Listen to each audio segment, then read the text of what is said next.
within like the comp styles and how they play, it's better for them to grab a balanced composition that they could split up the range within themselves. Like they have like one of those frontline melee bruisers. They have somebody in the back that dishes a lot of damage. That works out for them very well, and you know they played it excellently at the beginning of the last game until they started to throw it away. Yeah, well, we'll see what they decide to do here. It's Cruel banned out to start things off. An interesting ban for me. Does that make sense to you? I do see that SK Gaming is going to try and pick up this Black Feather that Cerberus just banned. Good move on their end. Yeah, that's good. Good move on their end. Obviously, I mean, Rome Reddit, Gankstars Cerberus right on point with that as well. See, we'll see how they want to start things off here. Fortress has been a really big priority pick. They're highlighted, and they'll lock it in here. And now Cerberus to answer. Adagio is on the board. Adagio's on the board. Glaive is on the board. There's a lot of heroes that Gankstars Cerberus can pick up right now. It's just dependent on like what kind of composition they really want to run. Looking at SK Gaming, they do see that Fortress coming out, so they will try and make sure that they can get through that early game, making sure that they don't get too much pressure on them within that jungle. And so Adagio, the first pick. What do you think they pair up with it to secure that early game? I don't know, man. With these guys, it could be anything. Kestrel, Saw. Oh, we'll see. I'm sure it's going to be entertaining, to say the least here. A couple seconds left. They're going to go ahead and lock in the Ringo. So this doesn't give away too much. I mean, obviously, you see that there's a buff comp developing, but they can really plug in anything as that third. Yeah, and the thing about this one is you do have that early game potential, and there is a little bit more risk compared to what they had last game. They had Black Feather. They know that they can play well in the early game, but their power spike actually hits later on when Black Feather has a bunch of sustain.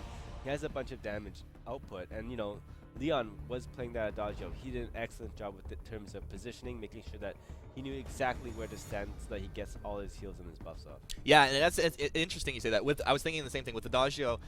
You don't always see those flashy plays like Leon's known for making, but he was just slowly but surely making those solid plays, good positioning, and it worked out for his team very well. Scarf, the last pickup here for SK Gaming, rounds out that lineup pretty decently. Yeah, I do like the comp with SK Gaming. I feel like what they have to do this game is, you know, pick up a lot of fights out of that jungle early game. If they can pressure onto the side of Cerberus, that'd be awesome. And if not, they have so much movement in terms of putting Glaive, running him up to that lane, trying to put a lot of ganks onto the laner. Most likely they could pick up Tenno in that duration, and they could try and snowball the game from there. Scarf scales very well into that late game. However, if they get 3-man rotation by Cerberus, they will lose. As this is tough. This is not a game I'd want to be playing Ringo in. So let's see what Tenno can do, guys. We've loaded into the house Unfold, so we'll go ahead and jump in right now and throw it over to our casters. Action Jackson and Scoundrel. Take it away, guys. All right, so this time we're going to have Raph on the Glaive, not Medic. Medic's going to be heading up to the lane with the Scarf. On the flip side, we got Leon playing the Adagio again, and a Ringo pickup for Gankstars Cerberus. This is something that Techno JJ plays really, really well, so I'd definitely be a little bit apprehensive about going up against him in lane if it were me in Medic's shoes. But in any case, Scoundrel, what are you thinking about the comps here? Do you think SK has a better chance this time? I think SK have definitely got more late game outs than they had last time. I do feel like even though Cruel scales very well, and we know he can be an issue in the late game, I just felt like they did get out comped if it did head towards the late game, because we know what kind of a monster Black Feather can be. Ooh. So I do feel like they've definitely got outs, and they have a little bit more versatility when it comes to how they want to play these team fights. As long as they can keep Medic in a healthy position, then he can always carry from that backline. We've seen some incredible Scarf plays where they, charge up that Dragon's Breath and they bring themselves on the brink of death after having finished that Eve of Harvest. So there is definitely more versatility, I think, for SK coming this time round. And I think it's a little bit more of a standard composition. This is something that we saw last weekend considerably. The Glaive, Fortress, and Scarf was something that we saw over and over again. Jackson, if you remember, it was played almost consistently and had great success. I think Scarf had something like a 70% win rate during that weekend. So he was actually ended up being the target ban on the Sunday. People started realizing, actually, we should maybe be looking at Little Dragon out of the picture. But it looks like people have forgotten that after a week, and he started making his way back in. Interestingly, I want to see how Gankstars Cerberus run with this Ringo. Whoa, now. Leon, hang on a second. He needs to get out of here. The afterburn. Oh, it knocks it the wrong way. Raph isn't going to be able to finish up that kill. Emmerking could be the new target, but with no afterburn for 15 seconds, can Cream pick this up by himself? It does not look like it. Raph, uncharacteristically, does not get the good afterburn off You there. stole my word. I was going to say it's so uncharacteristic of Raph to miss an afterburn because he's just so known for playing that glaive to such a high level. So yeah, super uncharacteristic there. I'm interested to see how Gankstars Cerberus run this Ringo, because there are two ways that I see it happening, and I think they could potentially move for the Ringo buff composition that we saw yesterday, where Ringo practically takes all of the farm in lane and in jungle. You super farm that Ringo, and you shovel tons of weapon power onto him. And you could see, you know, by about 10, 11 minutes, he had 3 tier 3 items, 2.5 tier 3 items, and was basically 3-shotting people. I know that was the game that me and you, I think, were most excited to see yesterday, because it was just this Ringo that was... Ooh, Emmer King gets wiped out. That time Raph had a good afterburn, that's for sure. I like that Raph is now taking the aggressive position again on this glaive. I think SK definitely have that ability to dominate the early jungle, especially versus an Adagio and Ardyn in the early portion. I think Techno knows something's up here. I think very good presence of mind for Techno just to back off. But I imagine we might see an alternating current again on Leon, and then have just a classic weapon power Ringo, where you have the early power spike of Ringo to carry you through, and then with the buffs in the later game, it kind of makes Ringo a little bit more viable, because Ringo, we know, is a great weapon power carry, but he falls off pretty hard. So by adding Adagio into the picture with his ability to also deal damage and also buff up Ringo, I think that you have a little bit more viability as the game goes on. My only issue here, Jackson, is Techno can't be as lax with his positioning this time around. He doesn't have something like a Rose Offensive to bail him out if things go awry, and it does mean that both Leon and Techno are going to have to be super on point about where they choose to position as the game goes on. Oh, absolutely. I mean, whenever you're playing that Ringo, you have to be extremely cautious with your positioning. You don't have many defensive capabilities other than, you know, things that you buy into, like a reflex block or boots, which obviously he will be picking up at some point, but they have long cooldowns. You've got to pick the right fights. SK now moving towards the jungle of Gankstars, maybe trying to find a repeat of the earlier kill that they were able to secure. Emmer King very close to Raph right now, could be the main target. Raph does pick up the steal, but Techno has already rotated down. Raph, he even sits on the scout trap, but he's able to afterburn away just at the last second. Cream, he's got no way out of this, and Techno covering all the options here, going around, stopping Raph from escaping. The Achilles shot slowing him down. Raph wants to pick up Emmer King, but he doesn't have the cooldowns. Gankstars with a very good response to the early pressure from SK. I do feel like if your lane is pushing towards you and your lane disappears, that should spell alarm bells, especially as you potentially could be deep in the enemy jungle, like we saw from Gankstars, from SK right there. I think Gankstars had a really good presence of mind just to bring Ringo down and look for those early kills in the very heavily aggressive positioning from the SK jungle duo. And with Scarf sitting in lane, there was obviously no way that they were going to escape. I think SK do need to keep good vision. You know, if you do choose to go that deep, you need to put some preliminary vision up, at least with scout traps, just to have an idea where the opposing jungle duo could be. Because if they are seeking you out in your own jungle, and you are in their jungle, and they catch you, and the laner moves down, you're going to just get absolutely annihilated, like you saw there. So I feel like as well, when you've only got one kill worth of advantage, which is what SK pushed in with there, when you've got a Scarf as your laner, I personally wouldn't frequently, without very good vision, go deeper than the middle or front camp, because the rotation from a Scarf is going to be so much weaker than that of a Ringo, and you're not that far ahead, right? If Raph had picked up like 2 kills, that'd be a different story. Emmer King right now, though, gonna face check them. He needs to Vanguard over the wall, but he gets stunned by the afterburn. Raph, very, very good timing on that afterburn, actually, knowing that Techno is probably waiting in the wings to provide an exit for Emmer King there. I do feel like actually what we've seen here so far from SK has been, although they look to have been aggressive and just taking back camps, they could have done so much more, in my opinion. I mean, I feel like this is probably one of the best jungle duos in the early game that you can get in the form of Glaive and Fortress. You can be super aggressive and always come out on top. I feel like they haven't pressured enough, especially in lane. I mean, it's so uncharacteristic to see Raph shy away from lane ganks in favor of trying to farm it out, even in the enemy jungle. We are so used to seeing him, you know, minute 1, 2, 3, come into the lane. Oh, as I speak of that. Yep, that's they heard you, man. They heard you. They heard JJ gonna be going down to that gank from Raph, and Cream Medic easily able with the goop to keep him slowed up in range of the damage. Emmerking now in the 1 versus 3, trying to defend this turret, but the goop just burning it away rather quickly.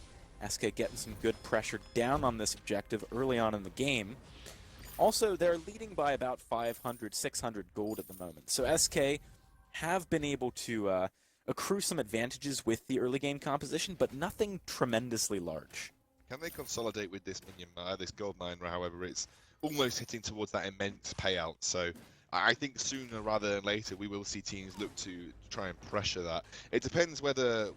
I think Ringo needs a tier 3 item. I think his first tier 3 item, maybe that Sorrow Blade comes out, then he'll be in a really good position. You know, he'll have that early spike and they can probably fight a little bit more readily. You know, that gank that we just saw there from Raph, that should have been happening so much more. You know, you can't wait until level 7 to make that kind of thing happen in lane. You can really exploit a Ringo early on, force him out of lane, pressure the jungle so much that Ringo forces down and then catch him out as he moves out of lane. And that, I feel, should have happened a little bit more than we have seen from SK, because I just feel like they've given too much breathing space to Gankstars Cerberus, especially with an Adagio and Arden in the jungle. With Fortress and Glaive, you can be super aggressive, you can consistently gank lane, especially with a good afterburn. Medic would have been able to put a huge amount of damage down, so I do feel like it was a really good move to make that gank, but I feel like it should have happened maybe 4 or 5 times before that, you know. I mean, it should have been consistent pressure in that lane.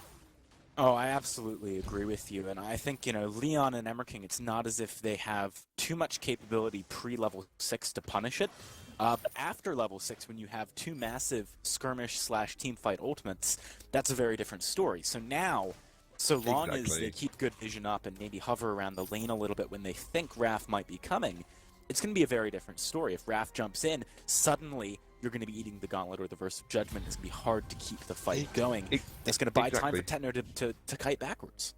Exactly, and the issue here is now post level 6, there is so many, like you said, ways to keep Ringo alive, or at least you know, make sure his positioning is on point. And even with the Crucible, which by the way isn't yet finished for Cream, I imagine. Oh, he's going to go onto Tetno. Tetno, this time he's got the reflex block. Does manage to get some distance. Now he's putting the damage back onto Raph. That's the gauntlet as well. It's as if I'm a prophet. I just called this. Cream going to be going down to perfect response out of Gankstars Cerberus, and perfect mechanically timing the gauntlet, or sorry, the reflex block out of Tetno. Yeah, it was brilliant. Very solid. You know, afterburn comes through, you can see that ability move forwards, and then you just block the ability to knock him back. Then it leaves the Glaive in a precarious position, and obviously he doesn't get any reward for it either. Immense payout comes through for Gankstars Cerberus, and like you said, this is so important. There are tools now to deal with the aggressive playstyle of this SK composition. That gauntlet, that verse of judgment, both of which are super, super important about keeping Ringo at least safe to a degree. And he's also picked up that early reflex block. In fact, I like the reflex block on both Arden and him. Arden probably obviously using it towards a Crucible. So, you know, this now gives Ringo the time of day to deal the damage that you saw him achieve there, because once that afterburn's down, once that is blocked, there aren't actually that many other ways to isolate him. He can then freely position as he likes. The afterburn is the only ability that can put Ringo in a dangerous positional situation. The rest of it now is up to Tetno's ability to position himself. All right, so we saw a few big items getting picked up a second ago. Let's go over these. Cream got himself a Warhorn, Raph got an Atlas Pauldron, and Leon completed his alternating current. That all happened at the same time. So these teams fairly synced up in their spikes. Hang on, Tetno, going to be jumped on as Cream sits in the top lane bush. Tetno should be able to get back, though. So I would actually quite like to see another Atlas Pauldron picked up by Cream, just because attack speed debuffs against Leon and Tetno JJ are massive. It's even, I mean, arguably decent against Emmerking, because it stops blood for blood coming out more often. So it's just a great item against the composition. And when you're kind of playing this buff composition, you need to be reducing the attack speed of whoever's getting buffed. Exactly, I think the Atlas Pauldron is a fantastic pickup in this situation. I do like the Warhorn from Cream. It does give them that ability to reposition, jump on Tetno JJ. They really need the movement speed at this point in time, because they are relying solely on Raph to be able to be the aggressor. Tetno JJ overstepping Cream there. Cream keeps playing this position in the top bush. I'd like to see a scout trap up there from Gankstars Cerberus. I mean, it's 50 gold. Probably a worthwhile investment, but you're seeing Emmerking spend a lot of time playing babysitter to Tetno JJ, sitting up there in the lane. Leon also playing, or hovering rather close, I suppose. Tyrant's Monocle now for Tetno JJ. It's getting to the point where SK are really being stopped at every opportunity when they try and go for these plays.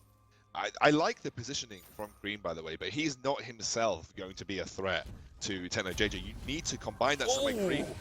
Talking about a threat, look at the damage coming out there. Tetno JJ does need to back away here, though the Fountain going to keep him healthy from the last turret shot.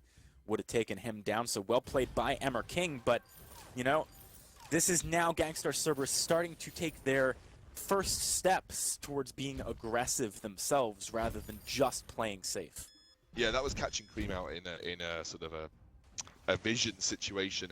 My issue, you know, is that the Raph pulled off in a brilliant afterburn. Oh, look Medic. at that. Gauntlet going to be stunning up on a Raph. Medic gets taken out by Leon as well. Gankstars, it's like a switch was flicked, right? They've just suddenly got turned on and they're doing so much more damage.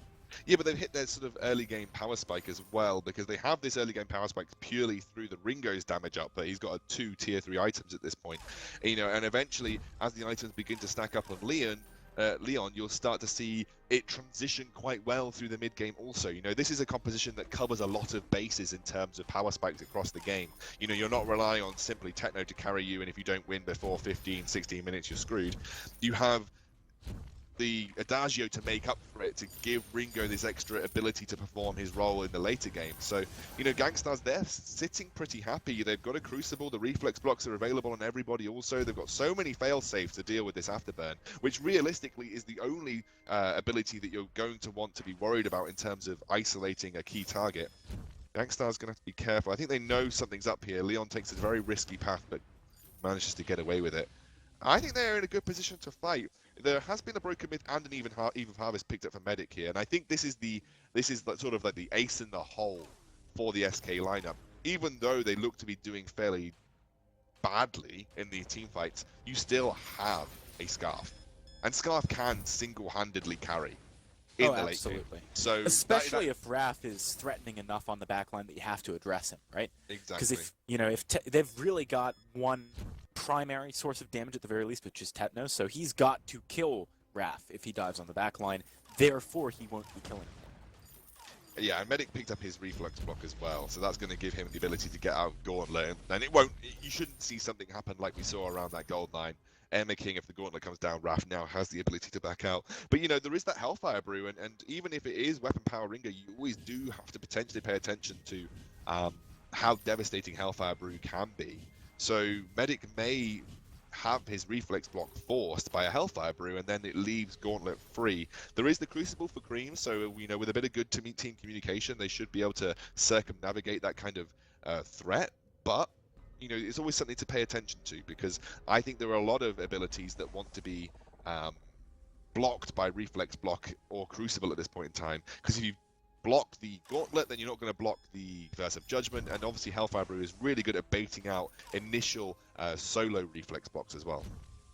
Yeah, that is a very good point. And of course, it can really help Gankstars hunt down targets if it doesn't get blocked, so you have to respect it. The slow from Hellfire Brew is substantial regardless of what you're itemizing, and it can allow for Tetno just to sprint in and quickly pop you with 1 or 2 basic attacks. A Kraken, holy. They are just going straight for it. I don't even know if SK realize, because they've just sent Fortress back. They're not going to have the ability to contest this. This is just going to go straight down to Gankstars, and this wild team that just took the first qualifier by storm are playing a storming game in the semi-finals. Oh, they absolutely are, and you know, if they were able to pull out a win in the second qualifier, they would absolutely, at least on paper, be favorites to take the championship away from the current reigning champions, Team Secret in Europe. Team Secret won both autumn and winter championships for Europe, but Gankstars looking to change that. Right now, pushing down onto the second tier turret, easily able to secure that. Cream not really being able to do very much here. You can see the scout traps in lane. I do like this. It makes it a bit more difficult to get in range and push, but at the moment, only one of them going to be used to actually land. It feels like SK have become kind of impotent in these fights. They're not able to get the engagements off that they want. What do you do if you're SK? How do you turn this around? This is an issue now, because I feel like they had the potential with Raph and Cream to be aggressive if they put a lot more early pressure down. The issue for them now is you even with the amount of defense that is built up for Gankstars Cerberus, you can never be aggressive with your ability to kite. With your ability to isolate someone. You have to basically rely on Medic at this point in time and do everything that you can to keep Medic safe, because your Glaive, your Fortress, they do nothing now. Absolutely sweet FA. Honestly, nothing can be done by these guys. So you need to put all of your eggs into this little dragon basket and say, okay, we're gonna kite for you, we're gonna peel for you, afterburn will be used defensively, movement speed will be used defensively, and then we rely on Scarf to carry us through the late game. Scarf has got to be able to poke consistently. These longer team fights have got to take place. It just feels like that's the only out, and it's a pretty weak out for me as well. They have to actually fight, though, and the problem is, at this point in the game, their engage isn't good enough. Like, Raph is the only... This is one of the biggest problems with Fortress, right? You have this very brute force attack of the pack, speed everyone up and run at their face, all in kind of engagement. But your follow-up is like a slow. That's not really enough to catch someone like Techno JJ out when you've got to go through a gauntlet to do it, for example. Attack of the pack is getting popped. This is exactly what I was just describing. They're just running at Gankstars Cerberus, but can they find a target? Emmer King should have a Vanguard to Leon. If Leon actually helps him, Leon, buddy, give your teammate an out here. Emmer King gonna go down. Vanguard wasn't up. Leon was just watching Emmer King die there. Yeah, Vanguard actually came off cooldown as he died, so I think he was probably communicating that he didn't have it available. Well, they're going to go aggressive onto Techno. He's got the reflex block for the afterburn, but actually with the movement speed here, Medic might be able to hunt down. Leon coming across, trying to get the heal. Techno does manage to sustain up a decent bit, but man, it's just a caster curse. I feel like ever since Vedius has left, it's transitioned to me. His predictions used to be awful, now mine are. That's how it works.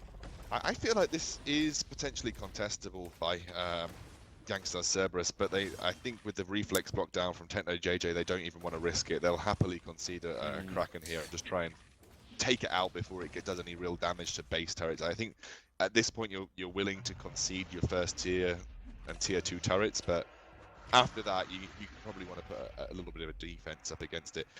My issue here is that was purely a positional error by Gankstars Cerberus. I feel like Emmer King didn't really have any way to escape the fate that he was dealt. They are going to be aggressive here. They're going to maintain an aggressive position.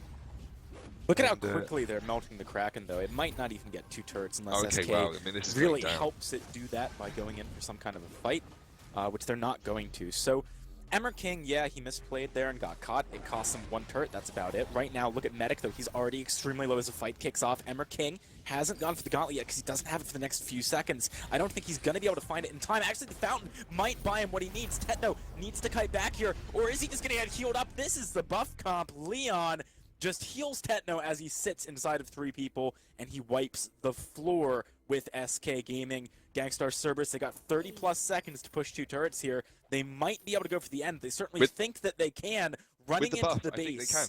With the buff, I think they can definitely do this. This could be Gankstars just running away with the semifinals in a 2-0, making it back to the finals that they managed to win in the first qualifier. They're not even splitting the turret kills to reduce the timers less. They're just going for this brute force. Gankstars Cerberus are your first finalist for the second qualifier of the spring season of VGL. Absolutely storming performance, and now I want to pick up on a couple that led to that very sweep by Gankstars. It looked like a pretty good fight for SK. They felt like they'd done a fair amount of damage there. That afterburn actually put Techno in a really good position to just blow up Medic. Was sat there right next to him, and suddenly they had a Ringo appear next to him with that afterburn. And after Dragon's Breath had just been used as an offensive ability, he actually didn't have much left in the tank to deal the damage needed with the Eve of Harvest to keep himself healthy, and Techno blew him up in a couple of auto attacks. So I feel like Raph has been a little bit shaky here this game on a champion that we knew him to be so strong with. So yeah, I feel like there was a slightly lower than expected performance coming out from Raph on this champion that he's always been so classically well known and praised for. But also, not to take anything away, I think Leon and Techno just did a ridiculous job. Now, I want to pose this question to everybody. what is with the Fortress first picks? I think Fortress is a great champion, but if you're not going to abuse his ability to perform well in the early game, and you saw SK really lax in the early game, if you're not going to abuse that early game potential with Fortress, then why bother first picking it? It just means that the later you go, you're relying on him to engage your team fight. But you saw as the game went on, SK didn't want to engage because realistically, they didn't really have an ability to be aggressive. They had to be defensive and allow Medic to do the damage from the backline. So as the game transitioned, this Fortress just became more and more useless because the only reason you pick Fortress for a late game is because you lack engage and you need Fortress to engage your team. And SK, they couldn't engage because they were just going to get cleaned up if they did. They needed to be defensive and kite backwards. So I'm interested as to why this Fortress first pick came out and they didn't utilize its ability to just dominate the early game. I've got to agree with you. I think it signals very much to